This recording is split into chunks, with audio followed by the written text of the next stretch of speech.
Assalamualaikum warahmatullahi wabarakatuh. Jumpa lagi bersama kami di channel Pointer Kreatif. Hari ini saya akan mencoba membahas penggunaan aplikasi Erapor SMP yang telah saya revisi dari beberapa aplikasi yang saya ambil dari 3 tahun yang lalu, karena sempat ada beberapa model aplikasi Erapor yang berubah-ubah, baik dari penggunaan deskripsi, kemudian penempatan ranking. Dan di aplikasi kali ini saya tidak mencantumkan kembali ranking pada aplikasi Erapor revisi tahun ini. Baik, untuk penggunaannya saya sudah mengirimkan di WA group aplikasinya, dan hari ini saya akan membuatkan videonya untuk penggunaan aplikasinya. Jadi pertama kali kita membuka aplikasi Erapor yang telah saya sediakan. Pertama kita pilih aplikasi Erapor yang saya gunakan atau yang saya buat dari aplikasi Microsoft Excel. Pertama kita buka. Nah, di sini aplikasinya itu saya sudah buatkan mulai dari semester 1 sampai semester 6. Jadi penggunaannya semua itu sudah saya bagi per semesternya.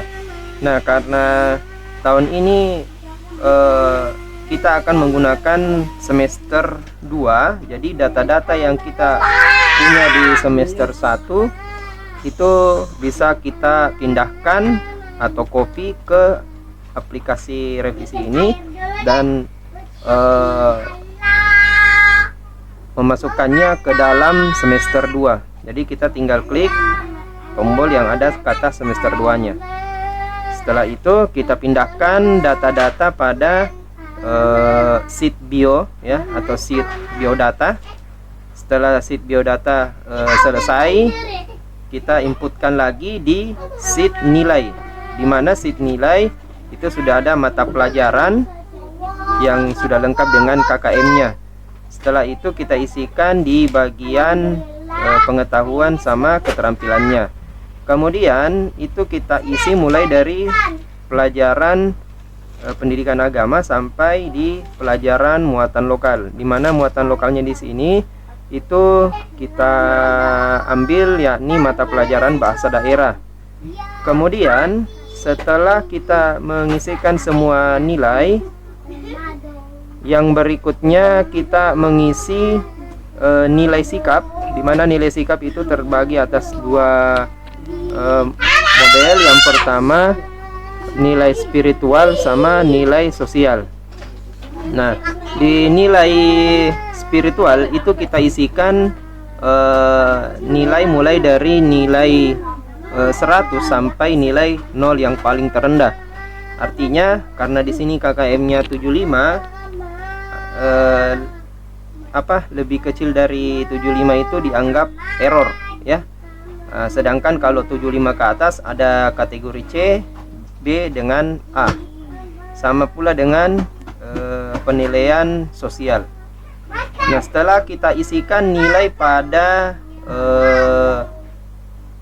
nilai spiritual sama sosial, berikutnya kita isikan di bagian kegiatan ekstrakurikuler.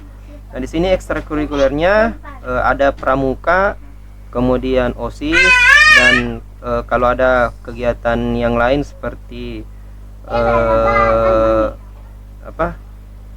selain pramuka ya, PMR ya, dan sebagainya, itu bisa kita isikan di kegiatan ekstrakurikuler. Setelah itu selesai di bagian ekstrakurikuler, kita masukkan lagi isi di bagian prestasi kalau ada. Kalau memang tidak ada, kita kosongkan saja.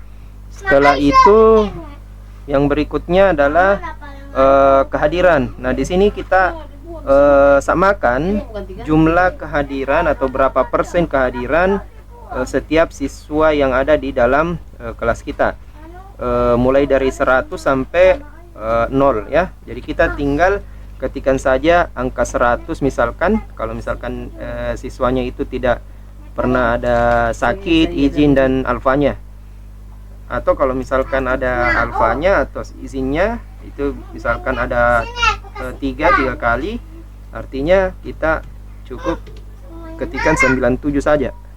Setelah itu misalkan ada ada izinnya 3, jadi kita tinggal isikan 3 saja. Nah, setelah itu di bagian sini sakit kita berikan angka 0, di sini juga angka 0. Nah, setelah kita isikan angka di dalam kehadiran, berikutnya kita akan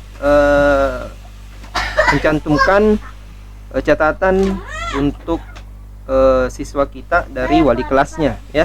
Jadi apa catatannya yang dapat mengembangkan potensi dari siswa kita sendiri. Nah, setelah catatan kita isi dari wali kelas, berikutnya kita akan memilih kriteria ketuntasan. Di mana kriteria ketuntasannya ini, yakni kita memilih ada 2. Karena ini sekarang kita berada di semester genap, yakni kita bisa memilih apakah siswa yang kita ajar itu atau menjadi anak wali kita itu bisa naik ke kelas berikutnya, atau dia belum bisa naik, atau kata lainnya tinggal kelas. Nah, setelah semua di bagian sheet nilai kita isi ya, berikutnya kita menuju ke bagian halaman sikap. Nah, di sini halaman sikap atau sheet halaman sikap itu sudah ada, tinggal kita memilih di bagian ini ya, bagian pemilihan urut siswa ya. Nah, tinggal kita pilih, kemudian ini tinggal di print juga. Nah, kemudian ini juga ya sama, ini sudah 2 halaman untuk penilaian pertama, yakni penilaian pengetahuan, dan yang kedua adalah penilaian keterampilan. Nah, sama ya, kita pilih. Setelah itu kita menuju ke halaman yang terakhir, yakni bagian tanda tangan dari kepala sekolah itu sendiri. Nah, setelah itu di sini akan tercantum yang hasil tadi di bagian kegiatan ekstrakurikuler, kemudian prestasi kalau ada, kemudian